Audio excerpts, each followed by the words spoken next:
好，来继续来看这个艺人大 S 甲汪小菲结婚11年，确定要来离婚咯。中道正式来发出着共同的声明，讲两个人已经决定和平来解除着婚姻的关系，嘛已经伫最近办理着相关的手续。未来两个人的关系就是朋友，是囡仔的父母，会继续共同来请养着囡仔，而且互囡仔全部的爱甲陪伴。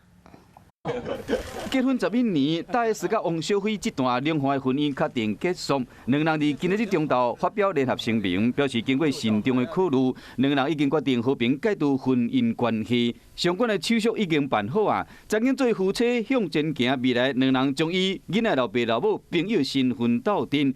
嘛会继续共同请养囡仔，并且有囡仔全部的爱甲陪伴。两人当年交往20多天，刚见过4摆面就结婚啊！结婚后生一个查甫的，一个查某的。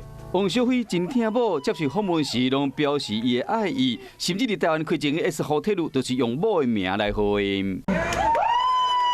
不过最近这1、2年来，因为疫情，两个人分隔两地，真少见面嘛。因为囡仔教养大的问题，有真侪分辨的风声，想要到这摆已经是事实。你们很后悔娶到我啊？ 两人将会共同请养两个囡仔，不过囡仔要住台湾还是住北京，无讲清楚。